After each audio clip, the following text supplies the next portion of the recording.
Hi guys, I hope everyone's doing well and you guys are having a good week so far. We're going to continue talking about industrialization. I'm going to be sharing you these notes to go along with this video. Obviously, you guys are big kids, you can read these notes yourself, but I am going to touch on some of the key points to these notes and go into a little bit of detail. So remember, we're really focusing on this idea that Great Britain was the epicenter of industrialization. Um, and a big part of industrialization is mechanization. So the automatic use of automatic machinery to increase production. And a key to this development was the textile industry. All right, so the textile industry, right, clothes, the production of clothing, that was where it really got its start. And so you have this progression of inventions that make the textile industry more and more efficient, more and more industrialized, from the flying shuttle, uh, which allowed producers to produce cloth much faster, to the spinning jenny, which, okay, if we're weaving cloth at a much faster rate, we also need to produce more thread to keep up with demand for thread. And so the spinning jenny allowed for that. And then eventually they're going to kind of step up production by adding water power to this. Okay, so before steam engines, guys, water power ran these early factories. So the problem with that, unlike the steam engine, is that you then have to be on a water source like a river to drive a paddle wheel, and so that kind of limits you. But it's better than uh, human power, or animal power, is typically what you'd have. So now you can use water power with the water frame, and then the flying shuttle is going to be combined with water power to produce the power loom. So you have this progression through the textile industry where it's becoming more and more mechanized, more and more productive. And that's a very big key to all this. And another big key, guys, is what really helped make the textile industry a leader in mechanization, a leader in industrialization, was that it took workers out of their homes, because before this you had what we call cottage industries, where you had small groups of people that they would take the wool, or typically in this case cotton, whatever your cloth was going to be made out of, and they would take it and spin it to produce thread. And then they would sell their thread to someone who would produce cloth and would weave it to produce cloth, and they would turn around and sell it to someone to make clothing. So you had these small little groups of people that were producing these things. And now you have a situation where you've taken, because of the size of these machines, the power loom, the water frame, all these things, um, because of the size of these machines, they can't operate out of their homes. And so you take these people out of their homes and you put it in one place, this factory, um, and the workers come to the factory instead of staying in their homes.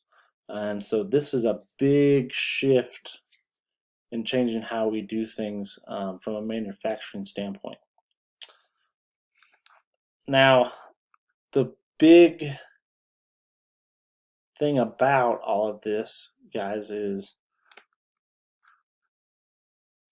you have cloth prices that are going to go down which means greater profits, stronger economy for Great Britain. You also have a higher demand for cotton because of this man here, Eli Whitney. So he invented the cotton gin, and now you have a higher demand for cotton.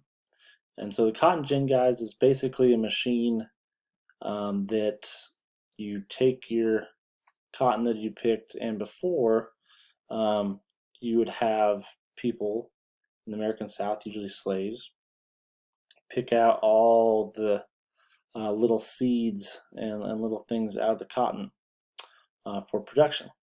So very, very time consuming, very inefficient, very not very cost effective. Well, Eli Whitney's cotton gin took the cotton and it basically spun it through this machine that got rid of all the seeds and excess things from the cotton plant. So you just have the pure cotton. And so this made it way more affordable, way more practical to use cotton than wool. And this allowed slave owners in the American South the opportunity to grow cotton, because before that, tobacco and in some areas also indigo was a much more valuable crop than cotton. But also in turn means these plantations in America, they need more laborers because, hey, I'm going to produce a heck of a lot more cotton. And so that was a big part of this as well.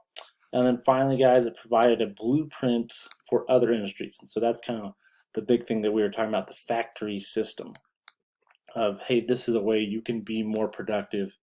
You can churn out more products, make more money because your prices are lower. And so that's a big, big deal. Now, iron and steel production, this is going to be a big part of the Industrial Revolution as well. They're going to say, oh, hey, coal, this is a perfect way to melt down the iron ore and refine the iron. But at the end of the day, as we progress to steam engines, the iron is not going to be good enough. You're still going to have situations where the iron steam engines are going to explode, they're going to burst, they're going to break, and so we need steel. But the problem was steel was very expensive, okay? Very, very expensive to produce. Therefore, we had to have a different way to produce it. And in comes William Kelly and Henry Bessemer, and they created a new process for producing steel. And this became known as the Bessemer process, where air is forced through molten iron and it burns out the impurities. It takes the time for production of steel way, way down with this method, which means it's more cost effective. And so now we are having people creating steel steam engines. We're having people building canals, building bridges. And so this becomes a big, big deal for transportation as well as communication. And so obviously the big one for transportation is the railroads. You have the steam engine trains, steam engine locomotives. George Stephenson, he is going to perfect the locomotive, the steam engine locomotive, and he will name it the Rocket. Okay, so it achieved a speed of 29 miles an hour, which sounds really slow, guys, but at that time, that is really moving. As we continue to progress, we get steel rails, air brakes, all these different amenities. Transportation is going to be transformed, and it's going to become more and more used, more and more affordable. and it's very important for the moving of goods, going back to the economy. And then also, guys, another big one will be the steamship, steamboats. So you have, this time, an American, Robert Fulton. He will create the first really viable, helpful steam-powered boat, and he'll call his ship the Clermont. So it was launched in 1807, and the big thing for that, guys, is now I can move upstream, upriver, instead of being reliant on going just down. So, for example, the Mississippi, guys, people would send their crops and goods down the Mississippi to New Orleans, to that port city, to be shipped out on the Gulf. Everything was flowing downriver. People like Abraham Lincoln, they would tear down their boat, their flatboat that they used to deliver their goods, their crops, and sell it for scrap, basically. And they would have to walk back, basically. Maybe if they sold enough, they might be able to, buy a horse or whatever. But so that's not real practical. Now with the steamship, I can move up and down the river much more productively. And then as far as communication goes, guys, you have Samuel Morse, right? Morse code. He created the first practical telegraph system. And so now I can communicate much quicker. Right? I can send out a message with a few taps from miles and miles away, rather than sending it by note, by hand, a courier. And so that's much, much better, much more efficient as well. And so all these things are leading us down a path of industrialization. And so that is really the biggest deal. Now, with that, you have the good and the bad, and that's what we will be looking at for Thursday.